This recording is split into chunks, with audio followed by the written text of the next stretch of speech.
Hello to everyone. I hope you all are fantastic at your places.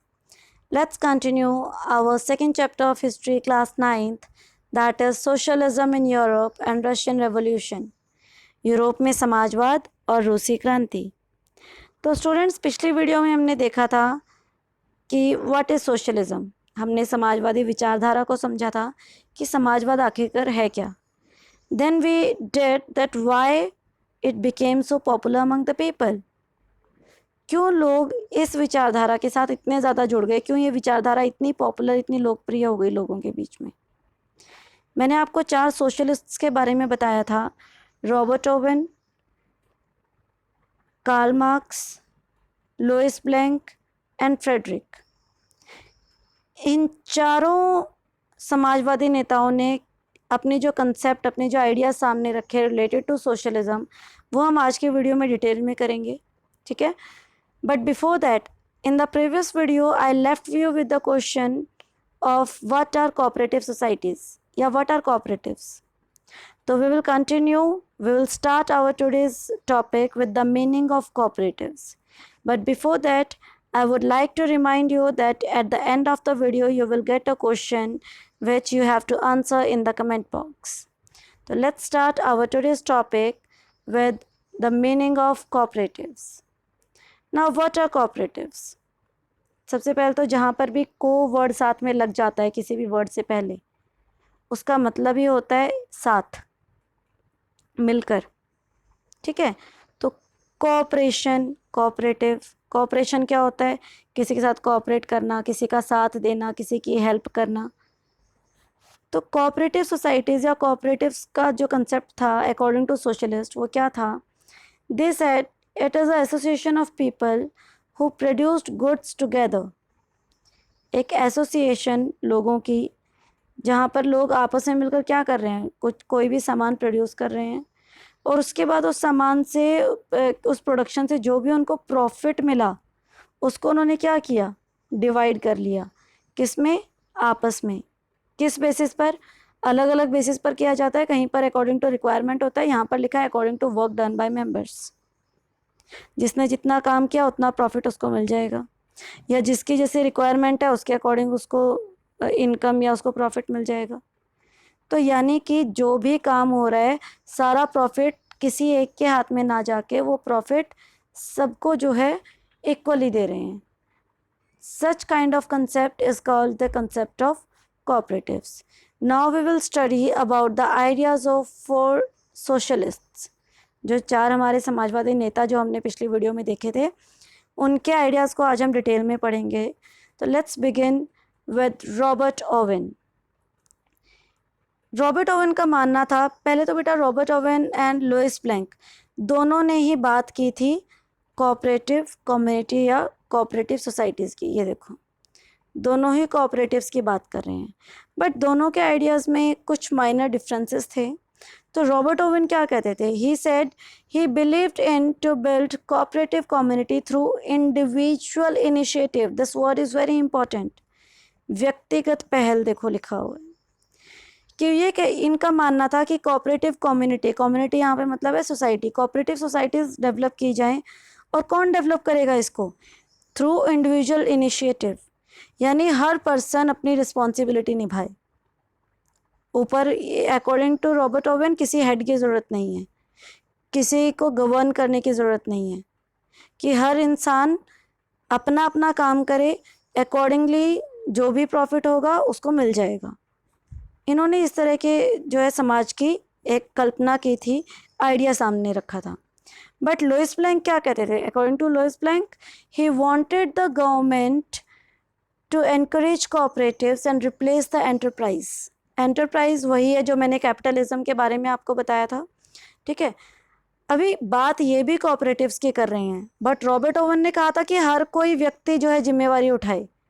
But Louis blank कहते हैं कि यहाँ पर जो कोऑपरेटिव्स डेवलप करे उसकी जिम्मेवारी कौन ले? Government. It should be done by the government. एक ऐसी सरकार होनी चाहिए जो कि सोशलिज्म को बढ़ावा दे, तो वो एंटरप्राइज यानी कैपिटलिज्म को ख़त्म करे और कोऑपरेटिव सोसाइटी को बढ़ावा देकर कोऑपरेटिव सोसाइटीज़ या कम्युनिटीज़ डेवलप करे। तो देखेंगे दोबारा, Robert Owen and Louis Blanc दोनों ने ही कोऑपरेटिव्स की बात की है। That is the similarity, but difference क्या है? रॉबर्ट ओवेन कहते हैं कि हर कोई अपनी रिस्पॉन्सिबिलिटी पे करे, ऊपर किसी गवर्निंग बॉडी की ज़रूरत नहीं है, हर कोई अपना अपना काम करे और अपना अपना प्रॉफिट ले, ठीक है।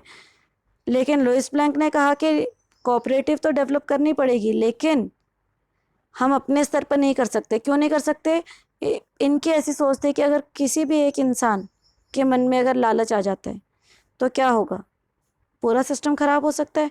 तो इसलिए he wanted the government to govern it, he wanted the government to encourage the cooperatives, और ताकि वो जो है कैपिटलिज्म को ख़त्म करने में सहायता करे और समाजवाद को लाने में लोगों को और ज़्यादा प्रोत्साहित करें।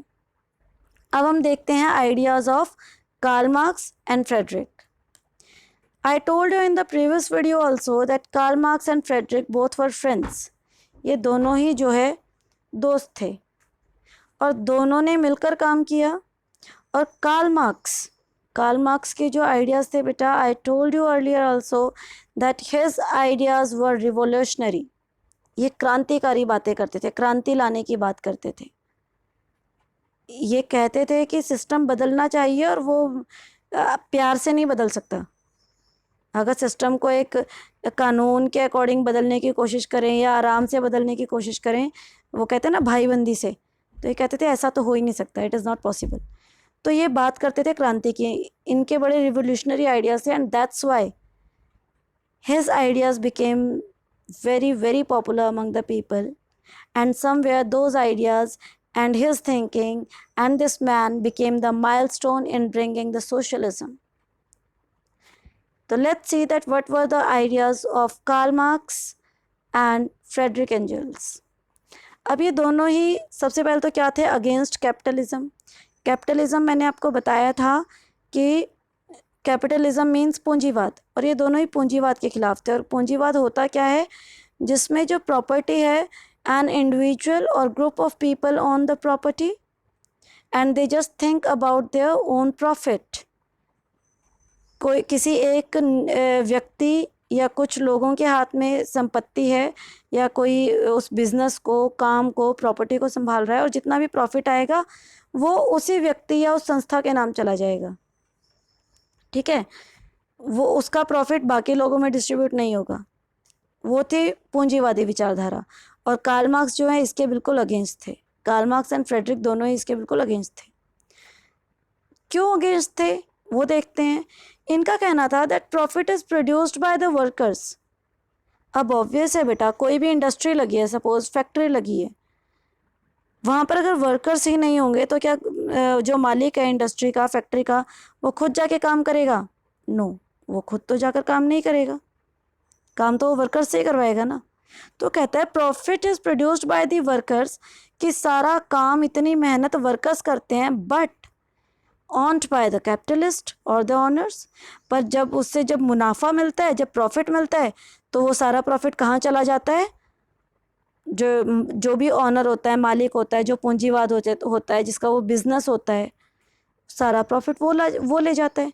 और वर्कर्स जो बेचारे इतनी मेहनत करते हैं, इतनी मेहनत से कोई भी चीज़ प्रोड्यूस करते हैं और पूरा प्रॉफिट जो है कमा कर देते हैं, उनके हाथ कुछ भी नहीं लगता। तो अब ये कह रहे थे कि जो इंडस्ट्रियलिस्ट वो अपने आप अपना काम नहीं छोड़ेंगे मतलब कि वो नहीं बोलेंगे कि आओ भाई और हम सब आपस में मिलकर प्रॉफिट बांट लेते हैं। क्या कोई इंडस्ट्रियलिस्ट, कोई बड़ा बिजनेसमैन अपने वर्कर्स को ऐसा बोलेगा? No way. तो कार्ल मार्क्स और फ्रेडरिक क्या कहते थे? Workers had to overthrow capitalism. मजदूरों को मिलकर आगे आना पड़ेगा। क्यों आगे आना पड़ेगा? पूंजीवाद के खिलाफ। इस पूंजीवादी जो सिस्टम है इसको उखाड़ फेंकने के लिए वर्कर्स को एक साथ मिलकर जो है कदम उठाना पड़ेगा। अब देखो कितनी क्रांति की बातें हैं कि तुम पासा पलट दो, है ना, सिस्टम को बदलो, एक हो जाओ, कैपिटलिस्ट के नीचे दबकर काम नहीं करना, उनसे अपने हकों की मांग करो, कब्जा कर लो। कहीं ना कहीं ये किस पर बात करते थे? मांग भी मत करो, अपना अधिकार मांगो मत, अपने अधिकारों पर कब्जा करो। Workers had to construct a radically socialist society. इनका मानना था श्रमिकों को एक मौलिक समाजवादी समाज का निर्माण करना चाहिए, यानी वर्कर्स को एक अपनी कम्युनिटी ऐसी कम्युनिटी बनानी चाहिए जहाँ पर सब मिलकर रहे, मिलकर काम करें, जो भी मुनाफा हो रहा है उसको मिलकर आपस में बांटें। मजदूर पूंजीपतियों के साथ संघर्ष में विजय प्राप्त करेंगे। Workers would triumph in their conflict with capitalist. और इनका साथ में ये भी मानना था कि अगर सभी वर्कर्स आपस में मिल जाते हैं, अगर वो एकजुट हो जाते हैं, तो स्ट्राइक कर दो, फैक्ट्री में जाना ही बंद कर दो, भाई हम नहीं जाते फैक्ट्री में काम करने, तो क्या मालिक आके काम करेगा? वो मशीनें मालिक चलाएगा? वो हाथ से काम मालिक करेगा? नो वे। सारे कैपिटलिज्म या कैपिटलिस्ट क्या हो जाएंगे? बर्बाद हो जाएंगे, ख़त्म हो जाएंगे, उनका बिजनेस पूरा ठप हो जाएगा, इंडस्ट्रीज बंद हो जाएंगी। तो इसलिए वो कह रहे हैं वर्कर्स वो Trump in the conflict with capitalist. अगर वो दृढ़ निश्चय कर लें तो मजदूर जो है वो पूंजीपतियों के साथ अगर वो संघर्ष करते हैं और उनमें एकीकरण होगा, वो एकजुट होकर मिलकर काम करेंगे, तो उनको जीत अवश्य मिलेगी। वो जो है इस सिस्टम को बहुत इजीली जो है चेंज कर पाएंगे। तो अब हमने बेटा चारों ही सोशलिस्ट जो हमारे समाजवादी नेता थे उनके व्यूज़ को देखा। रॉबर्ट ओवेन और लुइस ब्लैंक ने कोऑपरेटिव सोसाइटी की बात की। रॉबर्ट ओवेन ने कहा कि मिलजुल कर काम कर लो। लुइस ब्लैंक ने कहा कि नहीं, लोग खुद आपस में नहीं कर सकते, एक गवर्नमेंट चाहिए जो कि सोशलिज्म को बढ़ावा दे और कैपिटलिज्म या एंटरप्राइज को पीछे करे या उसको हटाए। और कार्ल मार्क्स और फ्रेडरिक ने, इन्होंने बिल्कुल ही क्रांतिकारी विचारधारा ये लोग लेकर आए और इन्होंने कहा कि सरकार भी कुछ नहीं कर सकती, लोग भी कुछ नहीं कर सकते। अगर कर सकते हैं तो जो गरीब तबके का व्यक्ति है वो कर सकते हैं, मजदूर जो है फैक्ट्री में इंडस्ट्रीज में काम करने वाले वो कर सकते हैं। वो सब एक हो जाएं और इस पूंजीवादी सिस्टम को ख़त्म कर और जो भी प्रॉफिट है, जो भी काम है, उसके ऊपर अपना कब्जा करें और क्या कर दें, सिस्टम को बदल डालें। So this was our topic for the day. Now, if you have any doubt, please ask me. You can comment your doubts in the comment box. Your question for the day is, write any two differences between capitalists and socialist viewpoint. पूंजीपतियों और समाजवादियों के दृष्टिकोणों के बीच कोई दो अंतर लिखिए। I hope कि आपको ये दोनों डिफरेंस क्लियर हो गए होंगे। हमने पिछली दोनों वीडियोस में जो है इसके बारे में बात की थी, आज भी हमने इस कंसेप्ट को किया है डिटेल में। तो answer your answers in the comment box. Till then, keep smiling and keep learning with Sandeep Bihan. Take care, have a good day.